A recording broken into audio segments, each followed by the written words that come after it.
When there is a scene that makes everyone uncomfortable and that everyone asks you to cut or to do differently, it's most of the time because there is something very powerful in that scene that you have to stick to.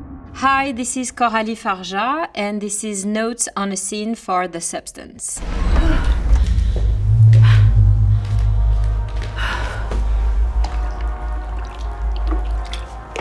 The idea was to me to portray this world and to portray my main character was to work with symbolism, which is the whole language of the way I work through the screenplay and through directing. I always look for the strongest symbolism that's going to show my idea and that's going to tell the stories. I inspired myself really from the Jane Fonda, character who had this kind of trajectory. Also, I knew that what was so important for me with that choice is I wanted the movie to be about women's bodies, and so I knew that I had to have something in my character where I would be able to film the body, to film the obsession. And I knew that this aerobic thing was a main decision that I took, which would allow me to film for real what I was going to try and tell, how your body become an obsession, how you wanted to have it perfect.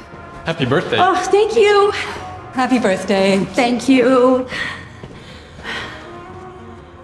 Here, this is a main element of how I wanted to craft that world. This huge corridor with that, perspective where everything is super centered, like everything is like in one huge perspective, is meant to symbolize some sort of domination. Like, this corridor, she's very, very small at the far end of this corridor, and the walls here are huge, and so it's a place that dominates her. And this place is the symbolism of this TV world. And it represents the world of Harvey, the producer, which represents, the patriarchy, and that we're going to discover later on. Here you see almost as it fits Elisabeth's life, like she started her life here, and when she arrived at the end of the corridor, soon enough we're going to discover that her life is over. The colors also are a huge element of the film, and the way that locations are really characters in the filmmaking. I couldn't tell exactly where the orange came from,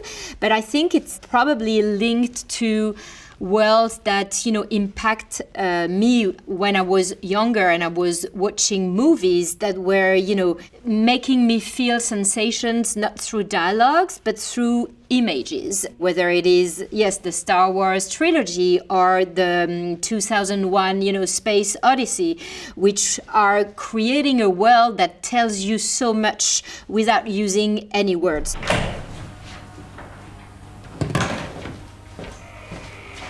So here, this is also one of the very important locations in the film that start to build the language of the film in a visual way. Here, this bathroom, which is the men's room of the TV world, this is actually a real location. It's the real toilets of a town hall near Paris. But we kind of, build the floor red, which was not red. All the red elements, we kind of build them to kind of add this almost bloody feeling that something strong and threatening is going to happen. What I really liked when I scouted this location, again, was all the lines. You have so many lines that gives a perspective feeling that is so strong, and when you have a static image, has so much strength, in itself.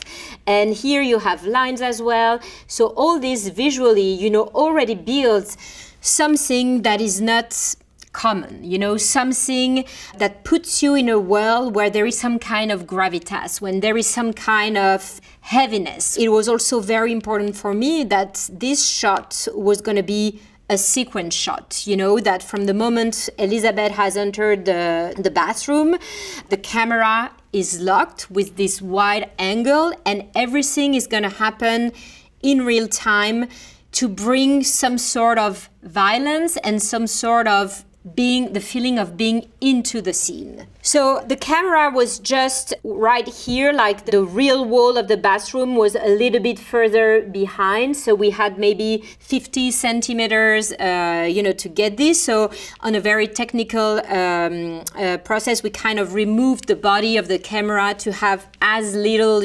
room that the camera would take.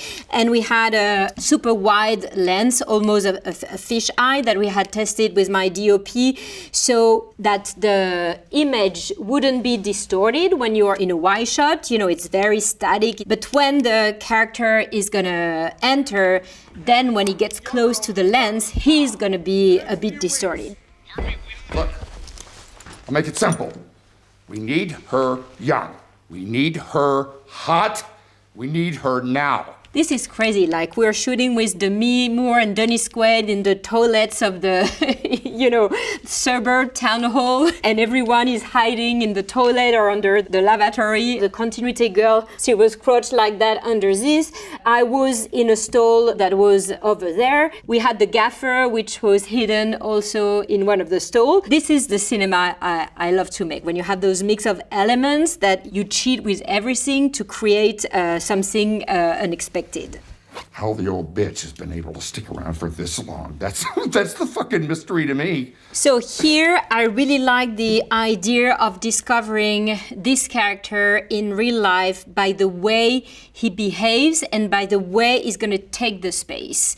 Literally, he starts as very small, and basically he's gonna eat all the space. He's gonna stick his face right in front of the camera, and he's gonna be like the character who literally does whatever he wants. He does whatever he wants with people, and he does whatever he wants with the framing and whatever he wants with the space. The sound work that we did here was a key thing, and one of the most important thing that we added to characterize his character was the sound of his boots. The sound of these boots with the kind of metallic sound that we hear.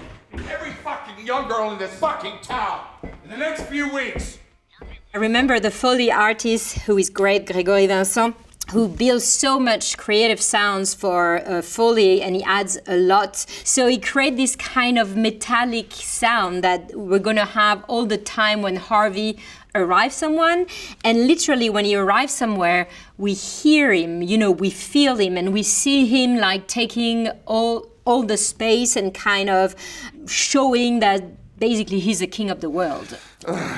No, I don't give a fuck what we promised her. And so here it was also the idea that to have kind of in a symbolical way, like he's peeing on the audience, like there is this urinal, that we figure is, at this place of the camera, and he's literally, going pee on us. Unfortunately, when we had the tragic news of Ray Liotta passing, we took some time, to process the news. And when we decided to cast the part again, I gathered my thought about, searching for a new idea which would, give the similar vibe than what I love with Ray, but would be also different, And what I love with the idea of Dennis is that first of all, it's something we haven't seen him in, like it's very something new and we're not used to see. And I think he has both this softness, like cheerful, you kind of want to laugh with him, he has this kind of funny vibes, but also, those very sharp eyes and almost like wolf teeth, that kind of give a very threatening thing. So here, this is for me such a powerful image with the eye and with the nose, and it kind of defines evil. Like he's, the bad guy. And this relationship to the lens is so powerful. And I remember what was great with Dennis. So our camera was there, and there was a little monitor screen that is normally used for our DP to check the image, and he asked if we could turn the monitor of control here so he could see himself in the monitor and adjust his position precisely so his eye could be at the right place. And we did maybe like 13 or 14 takes of that shot. It kind of is a slow burn. Like at first he needs to put the dialogue into his mouth, and then we need to find the right pacing, and everything is very, very millimetered. Did you know that a woman's fertility starts to decrease about the age of 25? How old is Jennifer? You better get busy.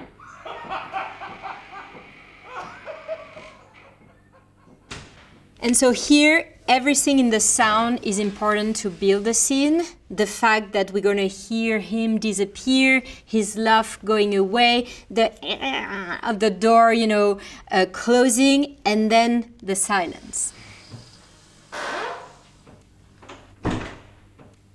The silence, and we're exactly in the same shot than when Demi arrived and closed the door, but the same shot now has a totally different feeling, Now the space is full with the gross words, that he used, like the fact that he peed on us, like the fact that it is this bad joke, at the end.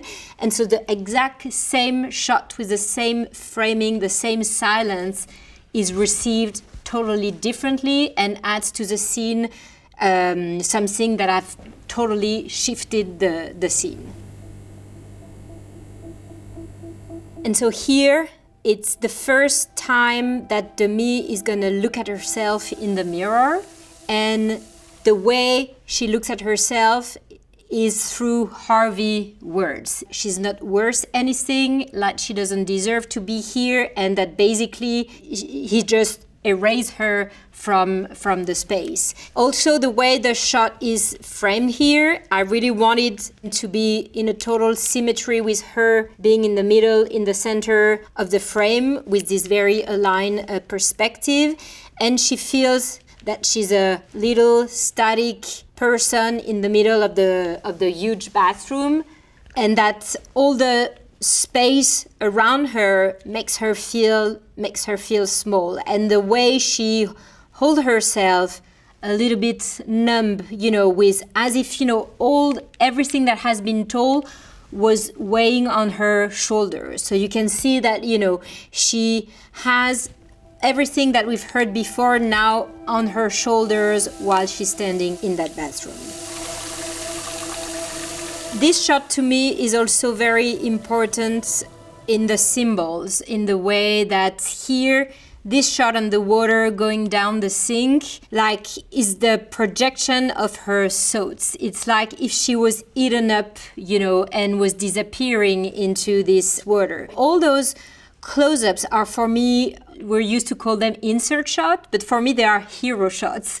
The same way than for the actors, they are just hero shots with no actors, but who play a part in conveying to the audience what's the mind of the actors, what the mind of the character at that moment. And this one, in a very, kind of symbolical way, tells the audience that, okay, it's something that goes away and that you focus your thought into it.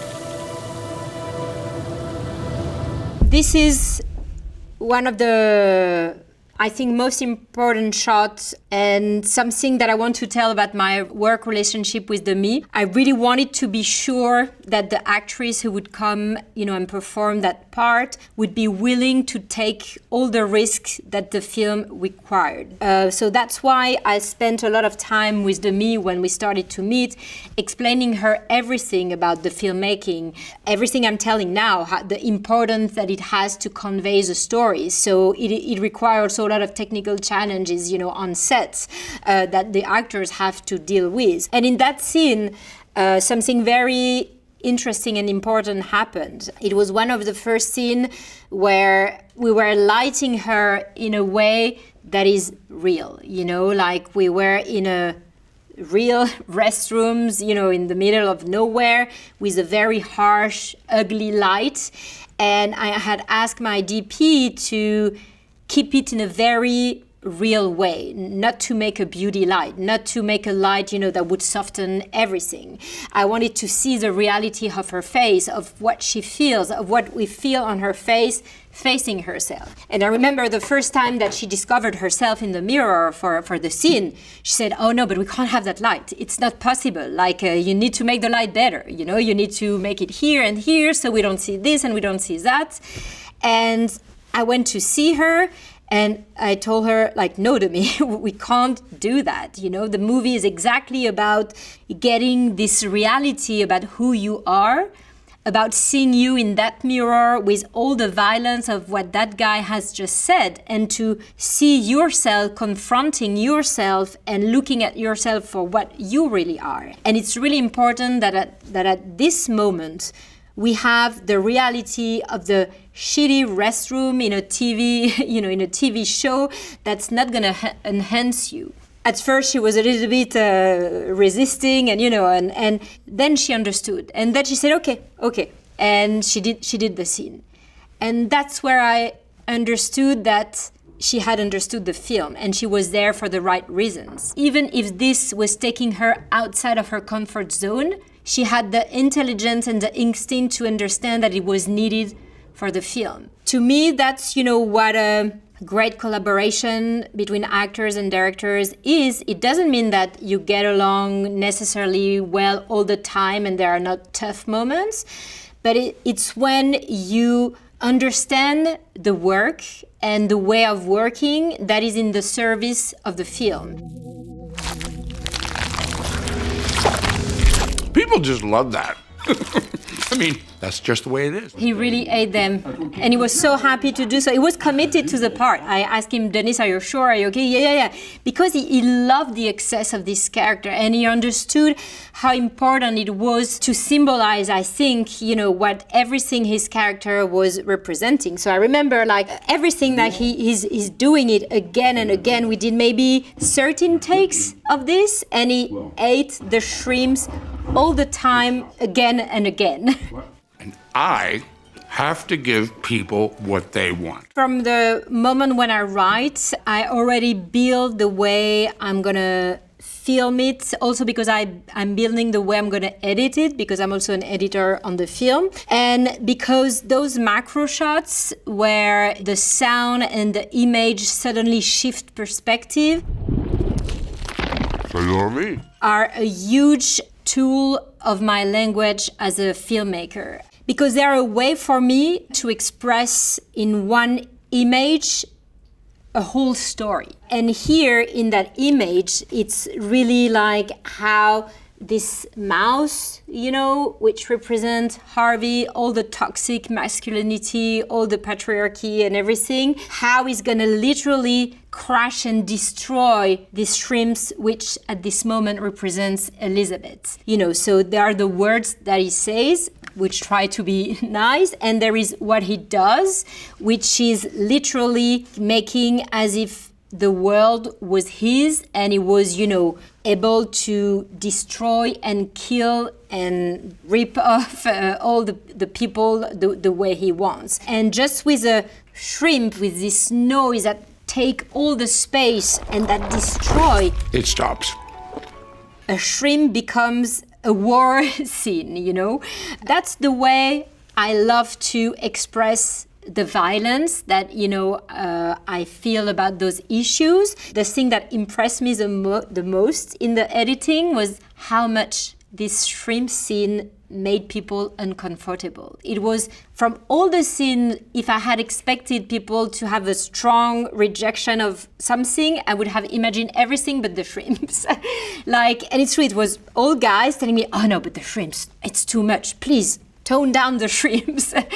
And I was the power of the shrimps, to make them feel so unwell. And I learned on my first feature that when there is a scene that makes everyone uncomfortable and that everyone asks you to cut or to do differently, it's most of the time because there is something very powerful in that scene that you have to stick to. It symbolized the way I needed to symbolize Harvey and the world that represents Harvey. Oh, George!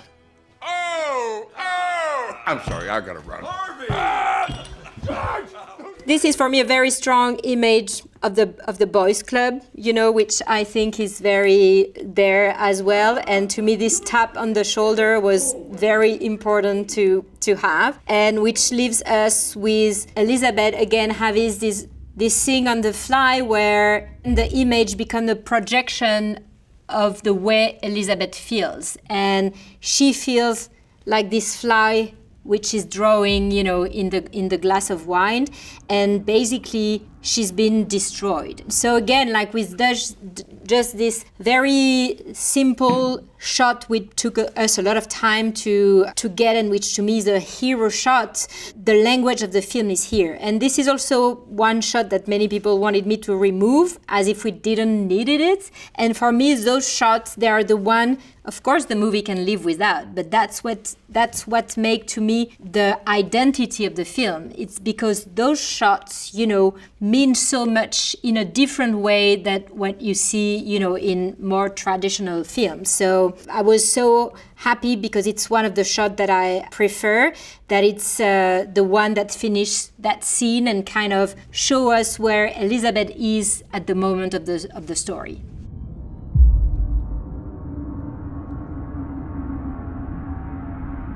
To me, the success of the film is really the greatest achievement I could have also for myself as a filmmaker, to feel proud of, you know, having expressed who I was in all my differences, in all my singularity. And it gave me, yes, so much happiness and strength, and I just want to make the next one now.